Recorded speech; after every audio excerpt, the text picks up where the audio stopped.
అదిరన్ సంచ మహేశ్వరంకి అతి సమీపంలో HMDA approved villa ప్లాట్లు ఈఎంఐ మరియు బ్యాంక్ లోన్ సౌకర్యం అందుబాటులో. తెలంగాణలోనే 3 ముఖ్యమైన దేవాలయాలు ఉన్నాయి. అవేంటంటే ఒకటి సీతారాం బాగులో ఉన్నటువంటి రామాలయం, మరొకటి హర్మాన్ ఘాట్ లో ఉన్నటువంటి ఆంజనేయ స్వామి టెంపుల్, ఇక ముఖ్యమైనటువంటిది జియాగూడలో ఉన్న రంగనాథ స్వామి టెంపుల్.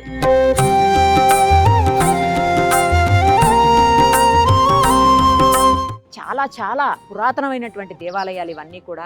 దాదాపు 450 ఏళ్ల నాటి ఆలయం ఈ ఆలయం అయితే. ప్రస్తుతం అక్కడే మనం ఉన్నాము. న్యూ ఇయర్ సందర్భంగా ఒక్కసారి స్వామివారికి వైకుంఠ ఏకాదశి పర్వదినానికి 5 రోజుల పాటు కంటిన్యూస్ గా పూజలు అవుతా ఉన్నాయి. 3వ తారీఖు వరకు కూడా ఈ పూజలు కొనసాగుతాయని తెలుస్తుంది. లోపలికి వెళదాం. స్వామివారికి ప్రత్యేకమైనటువంటి అలంకరణ చేశారు, అవన్నీ చూసేద్దాం. ఇంకొక స్పెషల్ ఏంటంటే ఇప్పుడు మనం ఎక్కడైతే నిలబడి ఉన్నామో ఇదంతా కూడా పుష్కరిణి ఉంది కింద. మనం అంటాం కదా కోనేరు అని చెప్పేసి, ఆ కోనేరు ఉంది. ఆ కోనేరు పైనే స్వామివారి ఆలయాన్ని నిర్మించారు.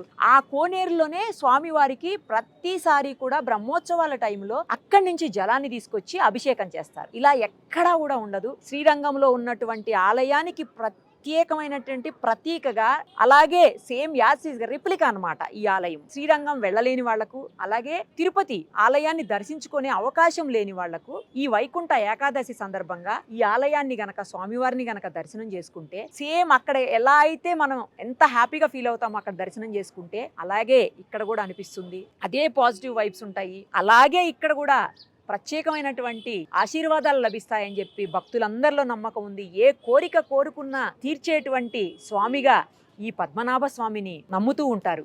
ఒక్కసారి దర్శనం చేసుకుందాం. అలాగే ఆలయానికి సంబంధించినటువంటి మరింత చరిత్రను కూడా తెలుసుకుందాం.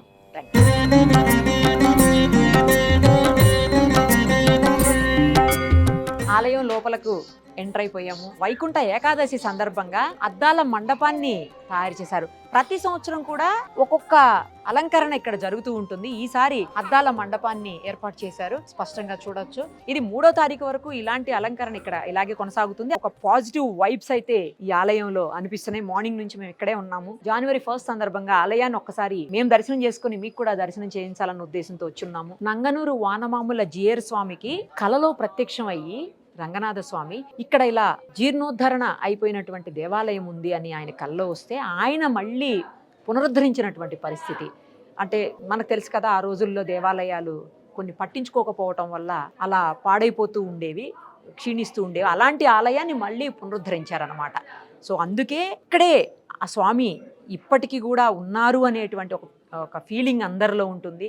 కారణం ఏంటంటే ఎన్నో సంవత్సరాల నుంచి ఆ స్వామి ఇక్కడే స్వయంభూగా వెలిశారు అని ఒక నమ్మకం ఉంది. సో అందుకోసం అని చెప్పేసి స్వామివారిని దర్శనం చేసుకుంటే అంతా మంచే జరుగుతుందని ఒక నమ్మకం ప్రగాఢంగా భక్తుల్లో ఉంటుంది. ఏ రోజైతే వైకుంఠ ఏకాదశి ఉందో ఆ రోజు ఏకంగా 1,25,000 మంది భక్తులు స్వామివారిని దర్శనం చేసుకున్నారంటే మనం స్వామివారి మహత్తునే అర్థం చేసుకోవచ్చు. తర్వాత ప్రతి నెల రేవతి నక్షత్రం రోజు స్వామివారికి ప్రత్యేకంగా అభిషేకం చేస్తారు. ఒక్కరోజే అభిషేకం జరుగుతుంది స్వామివారికి, అది ఆ రోజే. స్వామివారిని దర్శించుకోవడానికి ముందే శ్రీరంగనాయకి అమ్మవారి ఆలయం ముందే ఉంటుంది. దర్శనం చేసుకుని ఆ తర్వాత స్వామివారి దర్శనానికి వెళ్తుంటారు. ఆ వజ్ర కవచం కనిపిస్తుంది చూడండి అమ్మవారికి. ప్రత్యేకంగా వైకుంఠ ఏకాదశి సమయంలో మాత్రం 5 రోజులు మాత్రమే అమ్మవారిని ఈ రకంగా అలంకరిస్తారు. ఇంకొకటి, అమ్మవారికి ప్రతి శుక్రవారం కూడా అభిషేకం చేస్తారు. 21 వారాల పాటు అభిషేకంలో పాల్గొని అమ్మవారికి పూజ చేస్తే సంతానం లేని వాళ్ళకి సంతానం కలుగుతుంది, అలాగే వివాహం కాని వాళ్లకు వివాహం జరుగుతుంది అనేటువంటి ఒక ప్రగాఢ విశ్వాసం కూడా ఇక్కడ భక్తుల్లో ఉంది. ఒకసారి స్వామివారిని కూడా చూద్దాం, ఎందుకంటే స్వామివారు మొత్తం అంతా కూడా బంగారంతో నిండిపోయి ఉంటారు. ఒక్కసారి చూద్దాము. ఇప్పుడు అసలే బంగారానికి విపరీతమైన డిమాండ్ ఉంది కదా, అంటే స్వామివారికి కూడా మామూలుగానే అనంత పద్మనాభ స్వామి అంటేనే మొత్తం తెలుసు కదా, అంతా కూడా విపరీతమైనటువంటి సంపద. సో ఒక్కసారి స్వామివారిని ఆ బంగారంలో చూసేద్దాం పదండి. అనంతమైన సంపదలు ఇచ్చే అనంత పద్మనాభ స్వామి ఒక్కసారి దర్శనం చేసుకోండి. 2 కళ్ళు సరిపోవు. మొత్తం కూడా నేను ఇందాకే చెప్పాను, అంతా స్వామివారు స్వర్ణమయం అయిపోయారు, బంగారంతో నిండిపోయారు. ఇప్పుడు అసలే బంగారం విలువ తెలిసిందే. ఇక స్వామివారు ఎప్పుడు కూడా సంపదలకి కొలువై ఉంటారు. స్వామివారు అసలు అనంత పద్మనాభ స్వామి అంటేనే మొత్తం సంపద. స్వామివారికి ముందు మనకు కనిపిస్తుంది క్షీరసాగర మదనానికి సంబంధించినటువంటి ఆ ప్రతీక ఎలా ఉంటుందో సేమ్ అలాగే ఉంది. ఇప్పుడు ఈ స్వామివారు ఉన్నటువంటి ప్లేస్ కూడా పుష్కరిణి మీద ఉంది. నేను ఇందాకే చెప్పాను కదా, కోనేరు మీద ఉన్నటువంటి పరిస్థితి. ఆ కోనేరు నుంచే స్వామివారికి అభిషేకానికి జలాన్ని తీసుకొస్తూ ఉంటారనమాట. సో అది కూడా కొన్ని ప్రత్యేకమైనటువంటి దినాల్లో మాత్రమే, ఆయన బ్రహ్మోత్సవాల సమయంలో, మిగతా సమయాల్లో కాదు. అది చూడాలన్నా కూడా అదృష్టం ఉండాలి. అనంత పద్మనాభ స్వామి ఆలయాన్ని రథం ఆకారంలో నిర్మించారు అని చెప్పాను కదా, ఇదిగో చూడండి రథ చక్రం. ఇది మీకు ఇంకొక రథ చక్రం, అలాగే అశ్వాలు కూడా ఉన్నాయి. అలంకరణ కూడా ఎంత బాగుందో చూడండి. ఈ వైకుంఠ ఏకాదశి సందర్భంగా చాలా బాగా అలంకరణ చేశారు. ప్రతి సంవత్సరం ఒక అలంకరణ తీసుకుంటారు. ఈ సంవత్సరం అద్దాల మండపాన్ని తీసుకున్నారు. సో ఈ అలంకరణ కూడా చాలా చాలా బాగుంది. అసలు ఇది ధనుర్మాసం కదా, ధనుర్మాసం సందర్భంగా గోదాదేవి సమేత శ్రీమన్నారాయణుడి రూపాన్ని మనం ఇక్కడ చూడొచ్చు. అలాగే క్షీరసాగర మదనం, నేను ఇందాక చెప్పాను కదా, క్షీరసాగర మదనానికి సంబంధించినటువంటి ప్రతీక ఇక్కడ మనకి ఆలయంలో కనిపిస్తుంది. ఖచ్చితంగా దర్శనం చేసుకొని స్వామివారి దయకు అలాగే కృపకు పాత్రులు అవ్వాలి.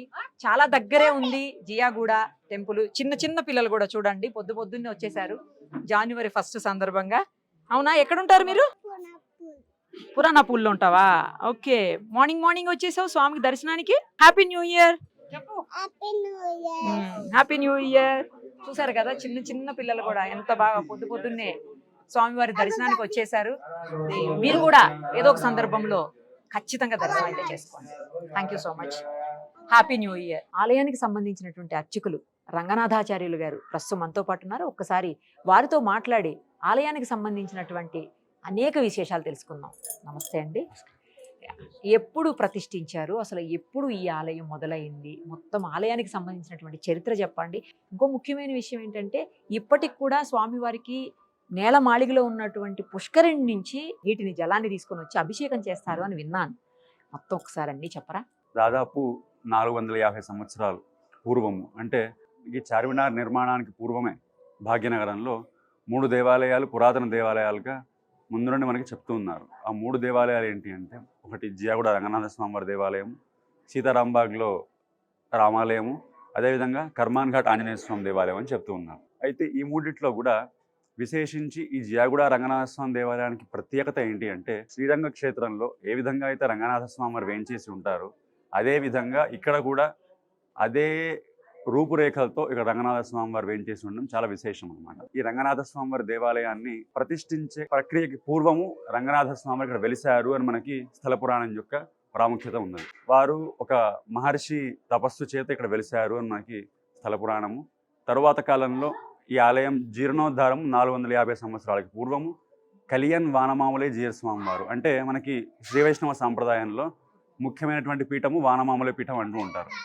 ఆ వానమామలే పీఠానికి పీఠాధిపతులు కలియన్ వానమామలే జీయర్ అని చెప్తూ ఉంటారు. వారు తమిళనాడులో వానమామలే క్షేత్రంలో ఉంటారనమాట. వారు ఈ దక్షిణ దేశ యాత్ర చేస్తూ ఈ ప్రాంతానికి వచ్చినప్పుడు ఈ ప్రాంతంలో ఉండే వారందరూ కూడా వాళ్ళ కోసం ఒక నివాస స్థానాన్ని ఏర్పాటు చేశారు. అందుకోసమని ఇక్కడ జియర్ స్వాములు ఎక్కువగా నివాస స్థానాన్ని ఏర్పాటు చేశారు. వాళ్ళకు ఒక బస చేయడానికి ఒక ప్రాంతాన్ని ఇచ్చారు కాబట్టి జియర్ గూడెము అనే పేరు ఈ ప్రాంతానికి వచ్చింది. తరువాత కాలంలో ఇదంతా ముస్లిం పరిపాలన, ముస్లిం నవాబుల పరిపాలన, జియర్ గూడెం కాస్త జియాగూడగా మారిపోయింది. అయితే ఈ ప్రాంతంలో వారు ఇక్కడికి వేయించేసినప్పుడు ఇక్కడ రంగనాథ స్వామి వారు ఉన్నారు అని వారికి స్వప్నంలో వారికి దర్శనం ఇచ్చాక వారు ఈ ఆలయాన్ని జీర్ణోద్ధారం చేసి ప్రతిష్ఠ చేశారనమాట. అయితే ఈ రంగనాథ స్వామి వారికి ప్రాముఖ్యత ఏమిటి అంటే, ఒక పుష్కరిణి మీద, పుష్కరిణి అంటే కోనేరు, ఒక దేవాలయంలో కోనేరులు ఉండడం సహజం, ప్రతి దేవాలయంలో కోనేరులు ఉంటాయి. కానీ కోనేరు మీద ఆ రంగనాథ స్వామి వారిని ప్రతిష్ఠించాలి అని వారు సంకల్పించి, అదే విధంగా మనం నించొని ఉన్నాం, ఇదంతా కూడా కోనేరు, ఆ వెనకాల వరకు అంతా కూడా కోనేరు ఉంది. కోనేరు మీద రంగనాథ స్వామి వారి దేవాలయాన్ని ప్రతిష్ఠాపన వారు చేశారనమాట. దాని తరువాత కాలంలో లక్ష్మీ అమ్మవారు, ఆళ్వారాచార్యులు వాళ్ళందరి దేవాలయాన్ని క్రమంగా నిర్మాణం చేస్తూ వచ్చారు. ఈ రంగనాథ స్వామి వారికి ముఖ్యంగా ఈ కోరుకున్న కోరికలు తీరుతాయి అని చెప్పడానికి పూర్వం నుండే ఎన్నో రకాల ప్రక్రియలు మనకు కనిపిస్తూ ఉన్నాయి. ఈ రంగనాథ స్వామి వారికి ప్రతి రేవతి నక్షత్రం నాడు అభిషేకం జరుగుతుంది. చెప్తూ ఉంటారు మనకి, చైత్రే రేవతి సంజాతం అని చెప్తూ ఉంటారు. చైత్రమాసంలో రేవతి నక్షత్రం నాడు మళ్ళీ ఈ రంగనాథ స్వామి వారి పునఃప్రతిష్ఠ జరిగిందనమాట. శ్రీరంగంలో ఉండే రంగనాథ స్వామి ముఖ్యమైనటువంటి మూర్తి ఆయన. వారు చైత్రమాసంలో వచ్చే మొదటి రేవతి నక్షత్రం అంటే ఉగాది నాడు వస్తుంది మనకి. ఆ రోజు రంగనాథ స్వామి వారి యొక్క అసలైన పుట్టినరోజు, తిరునక్షత్రం అంటూ ఉంటారు. అదేవిధంగా చైత్రమాసంలో వచ్చే 2వ రేవతి నక్షత్రానికి ఇక్కడ ఈ రంగనాథ స్వామి వారు ఉద్భవించారు. ఈ రంగనాథ స్వామి వారిని కొలిస్తే సకల కోరికలు తీరుతాయని ఈ ప్రాంతంలో ఉన్న వారందరూ కూడా నమ్మకం అన్నమాట. ఎస్పెషల్లీ ఈ ఏదైతే ఇప్పుడు మనకి ఉత్తర ద్వార దర్శనం చేసుకుని 5 రోజులు ఉంటుందో వైకుంఠ ఏకాదశి సందర్భంగా చాలా స్పెషల్గా పూజలు అవుతాయని విన్నాను. అవును. అయితే మనకి సాధారణంగా ఒక్కొక్క దేవాలయానికి ఒక్కొక్క ప్రత్యేకత, ప్రతి దేవాలయంలో స్వామిని అర్చిస్తూ ఉంటారు, అది సహజమే. కానీ తిరుమల క్షేత్రానికి వెళ్ళారనుకోండి, తిరుమల బ్రహ్మోత్సవాలకి చాలా ప్రాధాన్యత అవును. ఎక్కువ. అదేవిధంగా వైకుంఠ ఏకాదశి అంటే రంగనాథ స్వామి వారికి ప్రాముఖ్యత ఎక్కువ. మనకి శ్రీరంగ క్షేత్రంలో ఉత్తర ద్వార దర్శనం ఏ విధంగా అయితే జరుగుతుందో రంగనాథ స్వామికి అదే విధంగా ఇక్కడ మనము ఆ ఉత్తర ద్వార దర్శనాలు చేస్తూ ఉన్నాం అనమాట. ఓకే. మరి ఏ క్షేత్రంలో లేకుండా ఇక్కడ ఈ ఆలయంలో జరిగేటటువంటి నిత్య ఆరాధన కైంకర్యాలు, అదేవిధంగా బ్రహ్మోత్సవాలు కానివ్వండి, వైకుంఠ ఏకాదశి ఉత్సవాలు, ఇవన్నీ కూడా మన దక్షిణ దేశంలో శ్రీరంగ క్షేత్రంలో ఎలా జరుగుతుందో అదే విధంగా జరగడం ఇక్కడ ప్రాముఖ్యత. ఈ వైకుంఠ ఏకాదశి ప్రాముఖ్యత మనం చూసుకుంటే ఇక్కడ వైకుంఠ ఏకాదశి నాడు ఉదయాన్నే 2 గంటలకి స్వామివారికి నవకలశ స్నపనము అంటారు. ఉదయాన్నే 2 గంటల ముందు సుప్రభాత సేవ, తరువాత స్వామిని మేల్కొల్పి నవకలశ స్థాపనము 9 కలశాలతో స్వామికి అభిషేకం, పాలు, పెరుగు, తేనె, పండ్లు ఇత్యాది ద్రవ్యాలతో అభిషేకాన్ని ముగించుకొని తోమాల సేవ, మనకి తిరుమల జరుగుతుంది తోమాల సేవ, అదే తోమాల సేవ అనే కార్యక్రమాన్ని ఇక్కడ కూడా మనం కల్పించామన్నమాట. 5 రోజులు జరుగుతుందంటండి ఇక్కడ. అవును, 5 రోజులు. అంటే 5 రోజుల ప్రాముఖ్యత ఏంటి అంటే సాధారణంగా రాపత్తు ఉత్సవాలు అంటూ ఉంటారు. వైకుంఠ ఏకాదశికి 10 రోజుల ముందు పగల్పత్తు ఉత్సవాలని, వైకుంఠ ఏకాదశికి తరువాత 10 రోజులు రాపత్తు ఉత్సవాలని జరుగుతూ ఉంటాయి. ఈ విధంగా మనకి దక్షిణ దేశంలో అన్ని దివ్య క్షేత్రాలు జరుగుతూ ఉంటాయి. ఈ ప్రాంతంలో మనకి కొన్ని క్షేత్రాల్లో మాత్రం మనకు కనిపిస్తుంది అనమాట. ఇక్కడ మన క్షేత్రంలో మనము 5 రోజుల పాటు కూడా రాపత్తు ఉత్సవాలు అంటే నమ్మాళ్ళవార్లకి సంబంధించినటువంటి రాపత్తు ఉత్సవములు 5 రోజులు రాపత్తు ఉత్సవాలను జరిపి ఈ 5 రోజులు కూడా భక్తులందరి కోసమని మనకి సాధారణంగా వైకుంఠ ఏకాదశి ఇంతకు ముందు కేవలం 3 రోజులు చేసేవారు. కానీ భక్తుల ఈ రాపత్తు ఉత్సవాలు మాత్రం మనకి 5 రోజులు ఉండేది. ఓకే. కానీ భక్తుల యొక్క తాకిడి పెరిగిపోయింది తర్వాత కాలంలో. భక్తులందరికీ కూడా సౌకర్యం కల్పించాలి, వారందరికీ కూడా వైకుంఠ ద్వార దర్శనం యొక్క సౌకర్యం కల్పించాలనే భావనతోనే 5 రోజులు అదే రంగనాథ స్వామి వారిని ఎటువంటి మార్పు లేకుండా అదే వైకుంఠ ఏకాదశి అలంకారంతోనే భక్తుల కోసమని 5 రోజులు వైకుంఠ ద్వార దర్శనాన్ని ఏర్పాటు చేసి 3వ తారీఖు వరకు, 3వ తారీఖు వరకు ఉత్తర 3వ తారీఖు ప్రారంభమైంది. ఓకే. 3వ తారీఖు వరకు కూడా 5 రోజులు మనకి వైకుంఠ ద్వార దర్శనం ఉంటుంది. భక్తులందరికీ కూడా వారి సౌకర్యార్థము 5 రోజులు స్వామివారికి వైకుంఠ ద్వార దర్శనాన్ని కల్పించాం. Thank you. సుమన్ టీవీలో మీ పర్సనల్ అండ్ బిజినెస్ ప్రమోషన్స్ కోసం కింది నెంబర్కి కాంటాక్ట్ చేయండి.